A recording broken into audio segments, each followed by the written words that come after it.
Welcome to the Chapter 1.4 lesson video. We're going to talk about a couple more properties of trig functions, a little bit of review here and there, and hopefully this will be a little bit shorter of a lesson. Okay, so real quick cover of what we are going to talk about. We can use reciprocal identities to find the other trig function values. We can identify the signs of trig functions and an angle in standard position given its measure. So based on what quadrant we're in, we can figure out whether a trig function is positive or negative. That's what signs means. I can identify the quadrants where an angle must exist given those conditions, given some information. And we can determine whether a given range is a realistic range for the different trig functions. So we talked a little bit about this in the last video about reciprocal identities. We got to remember that a reciprocal of a non-zero x is 1 over x. So when we say that sine and cosecant are reciprocals of each other, what we're saying is that they flip as a fraction what they're equals. So the sine of theta is y over r, then the cosecant of theta is r over y. They're reciprocals. We would take the fraction and we would switch the numerator with the denominator between them. So sine is cosecant's reciprocal and cosecant is sine's reciprocal. We can say it either way. In other words, sine is equal to 1 over cosecant and cosecant is equal to 1 over sine. That's another way of saying what we're saying. Cosine is secant's reciprocal and tangent is cotangent's reciprocal. Just a bit of caution, 1 over the sine of 90 is not the same as sine to the negative 1 of 90. This is inverse trig and this is a little bit different. When I'm saying 1 over the sine of 90, I'm saying 1 divided by whatever the sine of 90 is. All right, so really this isn't too hard. It says find the tangent of theta given that cotangent is 4 over 3. Well, this really doesn't actually require much thought. Tangent and cotangent are reciprocals, so if the tangent of theta is the reciprocal of cotangent, then we just need to take that value and reciprocate it. So that means that the denominator goes up to the numerator, and the numerator goes down to the denominator. So the tangent of this given theta would be 3 over 4. So as long as we know one trig function, we can pretty easily find the other trig function. The next one says find the cosecant of theta, given that the sine of theta is root 5 over 2. Once again, this shouldn't be too hard or too much of a thought process. We just need to reciprocate. So we need to take the numerator and put it in the denominator, and the denominator and put it in the numerator.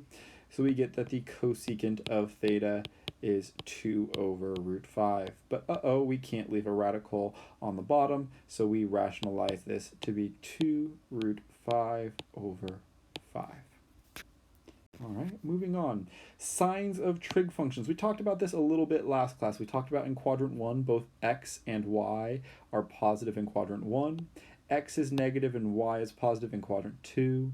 They're both negative in quadrant 3, and x is positive but y is negative in quadrant 4. Well, based on that, something special happens. If both x and y are positive and our r value is always positive in quadrant 1, then all of our trig functions are positive in quadrant 1. Sine, cosine, tangent, and their reciprocals are all positive in quadrant 1. In quadrant 2, our x value is now negative. Okay, since our x value is negative but our y value is positive, only our trig functions that are made up of just y and r stay positive. In that case, this means that sine and cosecant stay positive. Everything else is negative now. In quadrant 3, since x is negative and y is negative, only the ones that have both x and y are positive because the negative becomes a positive. So tangent and cotangent are positive in quadrant 3. And finally, in quadrant 4, x is now positive, but y is negative. So it's kind of a switch scenario from quadrant 2. Since y is now negative, any ones that have a y in it become negative, and the ones that have just x and r are positive. So that's cosine and secant. Remember, r is always positive, and so the signs of the trig functions, positive or negative, depend on the x and y value. Now, one nice way to kind of remember this is a little acronym. So the acronym is ASTC. You can make up whatever you want, but the one that I always use and the one I learned was all students take calculus. Now, it's a little bit of a silly thing, but it will help you remember it. And here's what it stands for. A in all stands for all trig functions are positive. S in students is telling us that sine and its reciprocal cosecant are positive. T and take are telling us that tangent and its reciprocal cotangent are positive, and the C in calculus is telling us that cosine and its reciprocal secant are positive. Really, you can use whatever acronym you want. This is just one that I learned when I was first doing this. Real quick, for a little bit more of an in-depth explanation, what's happening here, for example, in quadrant 2, the reason sine is positive is because the sine of theta is our y value over r value. R is always positive. In quadrant 2, our y values are always positive. So positive over positive is going to result in a positive trig function. Everything else, cosine, tangent, has x values. Since they have x values, those ones will be negative. Similar logic helps you figure out the other quadrants as well, and you're welcome to explore that. But the way you remember it, once again, A, S, T, C, A for all, S for sine and its reciprocal, T for tangent and its reciprocal, C for cosine and its reciprocal. So just a couple quick little practice problems. We'll try and do some color coding here. So our first one we'll do in purple, an 87-degree angle. 87-degree angle, there's the initial side. 87-degree angle is somewhere here in quadrant 1. 87-degree angle. Quadrant 1, what do we know? Which trig functions are positive? They are all positive in quadrant 1. Okay, next one, let's go ahead and do 300 degrees. So 300 degrees, here's our initial side. 300 degrees is somewhere here in quadrant 4. So there's 300 degrees. So 300 degrees is in quadrant 4. In quadrant 4, cosine and secant are positive. All right, next we'll do negative 100 degrees. So remember, negative 100 degrees means we're going back the other way. So here's my initial side. Negative 100 degrees is somewhere over here. So that's negative 100 degrees. We are in quadrant 3. Since we're in quadrant 3, we will say tangent and cotangent are positive. So remember, the acronym was ASTC, if that helps you out at all. And then lastly, 460 degrees. All right, so we're going to have to think about this one. So our initial side, 460 degrees. So 360 degrees goes all the way around and takes us back to 0. 460 degrees is 100 degrees more. So 100 degrees more than 0 puts us over here somewhere in quadrant 2. So we went all the way around and back there for 460 degrees. We're in quadrant 2. Since we're in quadrant 2, we would say sine and its reciprocal cosecant are positive. All right, so based on what quadrant you're in, you can instantly know which trig function is positive if you remember that acronym. Another type of problem we're going to see on tonight's homework is one where they tell us whether things are positive or negative, and then based on that description, we have to figure out what quadrant we're in. It's kind of like a little bit of a backwards puzzle. Real quick reminder, if I say x is less than 0, what I'm saying is x is negative. If I say x is greater than 0, what I'm saying is x is positive. So as we're looking at these descriptions here, less than 0 means negative, greater than 0 means positive. So our first example here, it says we want to know what quadrants we're in if cosine is less than 0. So we just set up here, less than 0 means we want to know when cosine is negative. And it's okay to write this down to kind of help yourself remember that. So we'll go ahead and we'll draw a little coordinate here, and we're going to kind of sketch this out to help us think about it. Well, cosine is positive in quadrant 1. It's positive in quadrant 4. Remember, all students take calculus, so positive in those ones, which means it's negative in these two quadrants. Well, that kind of answers our question right here. So in quadrants 2 and 3 is when cosine is negative because it's positive in the other ones. For our next one, we're going to look at two statements at the same time and try and see where they overlap. So the first statement says, when is sine greater than 0? So that's asking us, when is sine positive, right? That's what that's saying. When is sine positive? Well, sine is positive when everything is positive, so that's the all quadrant. And sine is also positive in quadrant 2, in the all students quadrant, right? The S quadrant.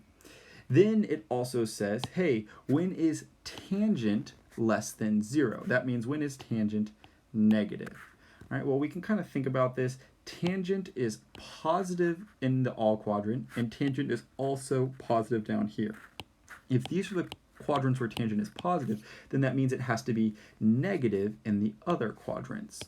So we want to know when sine is positive and tangent is negative, and well, there's only one spot where both of those overlap. So our answer here would be quadrant 2. All right, our last example down here, we want to know when is cosine going to be less than 0, so that's negative, and when is secant going to be less than 0, that's negative, and when are those going to overlap? All right, well, we talked about this in the first one. Cosine was negative in quadrants 2 and 3. All right, so cosine was negative in quadrants 2 and 3. Secant, well, secant's just cosine's reciprocal, so it's negative in the same spots, because remember the reciprocals have the same sign, so cosine and secant are going to have the same positive and negative signs in the same places. Well, if they're both negative in both those places, our answer will be that cosine and secant are both negative in quadrants 2 and 3. So it's just kind of a little puzzle, a puzzle that you're going to do your best to figure out where they overlap, where all these statements end up being true. All right, last thing we're going to talk about is the ranges of our trig functions. Now, this is something that gets brought up a little bit in Math 3, but that is the graphs of trig functions. The sine and cosine trig functions do this oscillating movement, and they oscillate between the values of 1 and -1 on a normal graph. Tangent and cotangent, they almost kind of look like a cubic, but they do this graph that increases to infinity and increases to infinity and increases to infinity and does that over and over. Cosecant and secant graphs are similar to the sine and cosine graphs, but since they're reciprocals, they're flips, it does the opposite movement. So it does these U's going up and down, but it never goes between the 1 and -1. It's always above 1 or below -1. Well, these graphs help explain our ranges. Sine and cosine trig functions will always be between 1 and -1. The sine and cosine of any degree will always give you a value between -1 and +1. Because tangent and cotangent kind of go up to infinity and down to infinity, they can be literally anything, so there's no limits on tangent or cotangent. Secant and cosecant are kind of the flip of sine and cosine. They are everything above 1 and everything below -1, but not between, right? So there's this little kind of gap in between where they don't exist. So what this does is it gives us another type of problem. It says, hey, is this possible? So you got to ask yourself, can sine be 2.5? Well, if we think about it, sine is between 1 and -1, and that's not between 1 and -1, so this is not possible. This is false. What about tangent being 110.47? Well, tangent can be anything, so this is true. Secant and cosecant can be above 1 and below 1, or it can actually be equal to 1 and equal to -1. So this is a good little one to notice. Secant can equal 1, that is true. Same with sine and cosine, they can equal 1. They're just always between them or equal to 1. Cosine 0.75, yep, that's true. That's between 1 and -1. And cosecant 0.47, that's not possible. Cosecant can't be between 1 and -1. It's either more than 1 or equal or less than -1 or equal. Never in between, so this one is false. All right, this is our last type of problem right here. We'll go ahead and do a little demonstration. You're going to have to draw a picture for this one. This one is absolutely going to require a picture. You're going to have to draw the information that it's given and find the other trig functions. So it says suppose theta is in quadrant 2. So we're going to draw an angle that's in quadrant 2. All right, so here's our angle going into quadrant 2. We can go ahead and fill in the triangle. It then says, suppose that sine is 2 over 3. So remember, sine is our y value. Change my color real quick. Sine is our y value over our hypotenuse. So sine is 2 over 3. We can find the missing side using Pythagorean theorem. So we don't know that missing side yet. That's our x value. So we'll say 2 squared plus x squared is going to equal 3 squared. 3 squared is 9. 2 squared is 4. So we get x squared equals 9 minus 4. 9 minus 4 is 5. So x squared equals 5. Take the square root of both sides. X equals plus or minus the square root of 5. This plus or minus bit right here is really important. Anytime you take the square root across an equal sign, you got to put that plus or minus. The reason that's so important to us is in this picture right here, since we're going to the left of 0, our x value has to be a negative. So our x value is actually negative square root 5. Remember, in quadrant 2, x values are negative. Well, now we can find the other 5 trig functions pretty easy. The cosine of theta is negative root 5 over 3. The tangent of theta is 2 over negative root 5, which is negative 2 root 5 over 5. The cosecant of theta is sine's reciprocal, which we already knew sine was 2 over 3, so cosecant is 3 over 2.